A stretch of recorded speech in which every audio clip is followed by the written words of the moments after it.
베드로전서 4장의 16절 말씀을 같이 보시겠습니다. 만일 그리스도인으로 고난을 받으면 부끄러워하지 말고 도리어 그 이름으로 하나님께 영광을 돌리라. 아멘. 베드로 사도가 오늘 본문을 통해 말하고 있는 핵심적인 교훈이 무엇인가? 예수 믿는 것 때문에 여러분이 고난 받는다면 그거 부끄러워하지 마십시오. 바로 그 얘기입니다.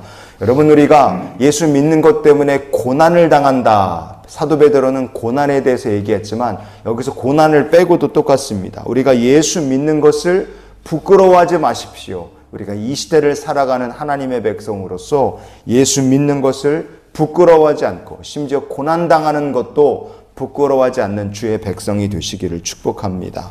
그러면 초대교회 성도들은 왜 고난을 당했고 그것을 부끄러움이라 생각을 했을까? 이겁니다.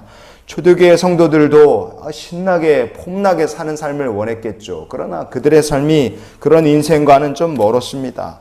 폼나게 산다, 돈도 좀 있고 힘 있는 사람도 알고 높은 자리에 있는 사람한테 줄도 좀 댈 수 있고 그런 인생 누구나 좀 떠올리지 않습니까? 초대교회 성도들도 그런 인생을 좀 살았으면 좋겠다, 그런 인생이 됐으면 좋겠다, 그런 막연한 생각들, 그들도 우리나 그렇게 다르지 않았습니다. 베드로전서 4장에 2절과 3절 말씀을 우리가 한번 같이 보시겠습니다. 그러는 다른 사람의 정욕을 따르지 않고 하나님의 뜻을 따라 육체의 남은 때를 살게 하려 함이라. 너희가 음란과 정욕과 술 취함과 방탕과 향락과 무법한 우상 숭배를 하여 이방인의 뜻을 따라 행한 것은 지나간 때로 족하도다. 아멘. 다른 사람의 정욕을 따른다. 이게 무슨 뜻이겠습니까? 사도 베드로가 지금 권면하는 것은 로마 제국 당시에 소위 잘나가는 귀족이나 부자들, 힘 있는 사람들의 삶을 2절과 3절에서 묘사하고 있다. 우리가 그렇게 보시면 됩니다. 예수를 만나기 전에 크리스찬들의 삶이 어떠했을까? 그들의 삶도 이런 인생 나도 한번 살아보고 싶다. 그런 소망이 있는 거예요. 다른 사람의 정욕을 따르고 싶다. 나도 저 사람들처럼 저렇게 흥청망청 잘 먹고 쓰는 삶을 살고 싶노라. 그런 생각을 누구나 가지고 있었다는 뜻입니다. 그런데 예수를 영접한 초대교회 성도들, 그들은 대접받고 폼나는 삶이 아니라 서로를 섬기고 낮은 자를 자처하는 삶을 살아야 했다, 이겁니다. 베드로전서 4장의 9절 말씀을 보시면 이렇게 얘기합니다. 서로 대접하기를 원망 없이 하고 그랬어요. 서로 대접을 한다, 오케이. 근데 원망 없이 한다는 게 이게 무슨 뜻이겠습니까? 원망이라 이렇게 번역이 된 헬라어 본문이 고르고스몬이라는 말입니다. 이 말은 투덜투덜거린다, 화가 나서 투덜거린다는 게 고르고스몬, 원망이라는 말이에요. 여러분이 만약에 누군가를 대접하는 입장이라고 생각해 보십시오. 부모님을 대접해요. 자녀들을 대접합니다. 귀한 손님이나 여러분 아끼고 친하게 지내는 친구들을 여러분이 대접한다고 칩시다. 그렇게 귀한 사람들을 대접하는데 원망하고 투덜투덜거리면서 여러분 음식 준비하고 상 차리고 그렇게 하겠습니까? 그렇게 안 합니다. 그런데 어떤 사람이 귀한 손님을 대접하는데도 투덜투덜거리고 원망 가득해서 일을 하겠습니까? 노예는 그렇게 하는 거예요. 노예는. 내 손님이 아니니까 밥하기 싫은데 밥해야 되니 투덜투덜거리고 꿈지럭거리고 원망을 계속 쏟으면서 일하는 겁니다. 하나님께서 이 베드로 전서를 통해 우리들에게 주시는 말씀이 뭐냐? 성도란 노예들처럼 투덜거리고 원망하면서 꿈지럭거리고 일하는 사람이 아니라는 겁니다. 진심으로 섬기는 사람, 진심으로 봉사하는 자가 그게 바로 성도라는 거죠. 그럼 그 섬김의 대상이 누구냐 이거예요. 로마 제국 안에서 가장 낮은 자로, 가장 천한 자로, 가장 밑바닥 인생으로 사람들이 생각했던 고아, 과부, 나그네를 그렇게 가장 귀한 사람으로, 손님으로 대하고 섬기라는 겁니다.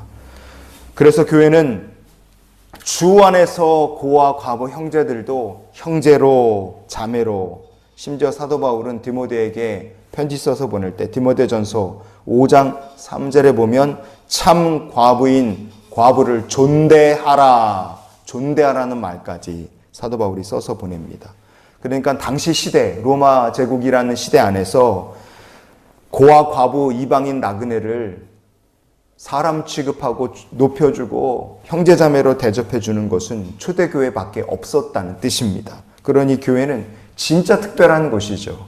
그리고 반대로 생각하면 교회 바깥에 있는 사람들이 보기에 고아, 과부, 이방인, 나그네까지 다 자기 백성이다, 주님 안에서 형제자매가 됐다고 대접하고 여기는 그런 교회를, 성도들을 이상하게 여긴 겁니다. 그리고 그런 사람들 알기를 우습게 여긴 거예요.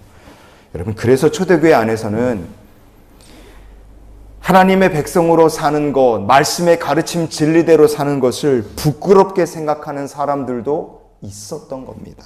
그러나 성경은 우리에게 이렇게 말씀하죠. 오늘 본문 말씀을 다시 한번 읽겠습니다. 만일 그리스도인으로 고난을 받으면 부끄러워하지 말고 도리어 그 이름으로 하나님께 영광을 돌리라. 아멘. 세상이 생각하는 것과 다르게 산다고 해서 손가락질을 하고 수군거리고 우리를 업신여긴다 할지라도 여러분, 복음으로 살고 그리스도의 제자로 사는 것을 부끄러워하지 마십시오. 심지어 박해를 당한다 할지라도 부끄러워하지 마십시오. 여러분, 이것이 우리를 향하신 하나님의 마음인 줄 믿으시기를 바랍니다. 왜 우리가 혹시 업신여김을 당하고 그런다 할지라도 왜 부끄러워할 필요가 없느냐, 오히려 기뻐해야 되느냐 이거예요. 그것은 우리가 복음을 위하여 당하는 차별이나 핍박은 오히려 복 받을 일이기 때문에 그렇습니다. 성경은 말합니다. 베드로전서 4장의 14절 말씀, 오늘 말씀의 결론 삼아서 우리가 읽기를 원합니다. 너희가 그리스도의 이름으로 치욕을 당하면 복 있는 자로다. 영광의 영 곧 하나님의 영이 너희 위에 계심이라. 아멘. 어떤 사람이 하나님께 영광 돌리는 사람일까요? 주의 영이 함께 하시는 사람이 바로 하나님께 영광 돌리는 사람들인 줄 믿습니다. 성경은 이렇게 얘기를 해요. 하나님의 영이 너희 위에 계십니다. 어떤 사람들입니까? 그리스도의 이름으로 치욕당하는 것도 두려워하지 않고 우리가 치욕을 당한다 해서 멈추지 않는 사람들입니다. 더 쉽게 얘기할까요? 내가 예수 믿는 것을 부끄러워하지 않는 사람들이 하나님의 영이 함께 하시는 사람들이고요.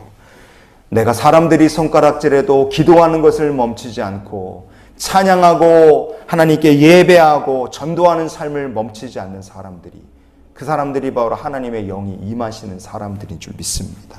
그때 우리의 삶을 통하여 하나님께서 큰 영광을 받으실 줄 믿습니다. 그래서 우리가 이런 기도로 오늘 하루의 삶을 살았으면 좋겠어요. 하나님, 오늘도 우리가 하나님께 영광 돌리는 삶을 살게 하여 주시옵소서. 세상이 뭐라 해도 끝까지 말씀을 지키고 믿음을 지키는 삶, 기도하고 전도하며 그리스도인의 제자답게 사는 사람들이 바로 하나님께 영광을 돌리는 사람들인 줄 믿습니다.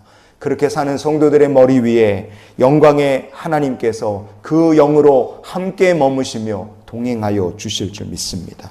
오늘도 하나님께 영광을 돌리는 삶을 사는 귀한 날이 되시기를 주님의 이름으로 축원을 드립니다.